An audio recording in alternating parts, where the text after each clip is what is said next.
Hello, I'm Marlis Arnold, trade show marketing consultant and author of the book, Build a Better Trade Show Image. Welcome to the Trade Show Insights podcast with news, tips, and tools to expand your knowledge of exhibiting.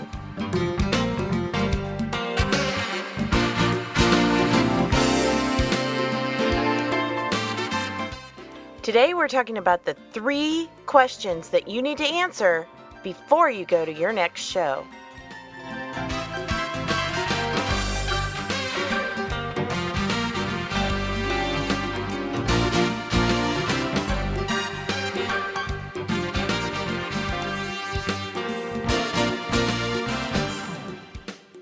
How successful was your last exhibit? Did you meet your goal? Did you even have a goal? If not, how do you define success? The sad fact is that less than 25% of exhibitors even bother to set goals, yet it's fairly easy to do. There's no one right answer. You must figure it out for yourself based on a number of factors. So that means yes, you do have to do your homework. Now, it's highly likely that your exhibit budget is tighter these days and you face increasing pressure to justify return on your exhibiting investment. But proving ROI starts before you ever even sign a contract for space at a show. First, you must ask yourself 3 things. 1, why are we exhibiting? Your objectives. 2, who is our target audience? An ideal client definition. And 3, what do we want to accomplish? And this is your measurable goals. So now let's break each of these down. Start with why exactly are you exhibiting?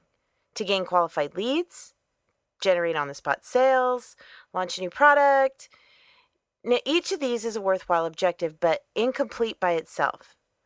Why do you say you want leads or visibility or whatever? What will that ultimately do for your business?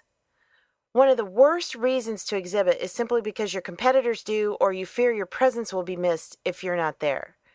If you say your objective is to generate leads or sales, yet you're going to events that don't draw the right audience for what you offer, you might as well save your money and stay home.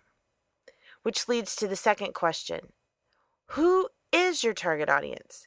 You've got to nail this question before you book any booth space. Just because a show draws a crowd in the thousands doesn't mean much if that audience isn't in the market for what you're offering. Study the exhibitor prospectus, if the show offers one, or ask previous exhibitors, when you have no personal experience with the show, to discover who's attending. Now look at your definition of an ideal client or customer. You do have that in writing, right? If not, there's no better time than now to create a customer profile, or what's often referred to as a buyer persona. Flesh out the details of what your ideal customer is looking for, the challenges they face, and what would make their life or job easier. Then see how well that aligns with the description of any particular show's audience. And finally, what is your actual goal? It needs to be measurable with specific numbers attached, and it must be realistic and attainable. If you aim too high, you're setting your team up for disappointment. Setting an ambiguous goal of a lot of leads or an unrealistic one of, say, 4,000 leads at a show with 5,000 attendees isn't helpful.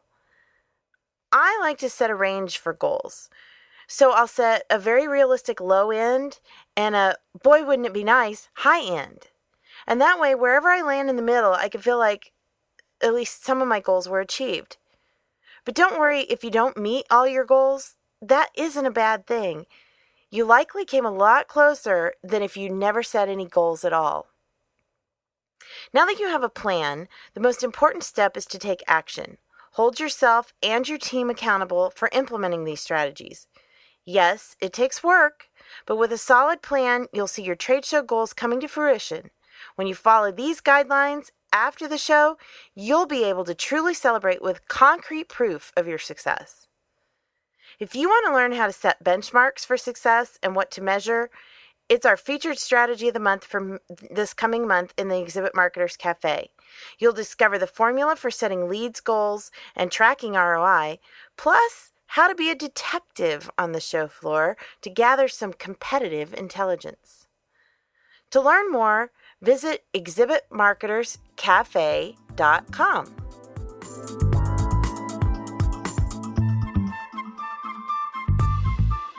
Trade Show Insights is protected by the Creative Commons copyright license. You may feel free to share this recording with colleagues as long as it is shared in its entirety and is not used for commercial purposes. To learn more, please see the link in the show notes. Well, that's it for this episode of Trade Show Insights. Be sure to check out our show notes at tradeshowinsights.com. Until next time, I'm Marlis Arnold.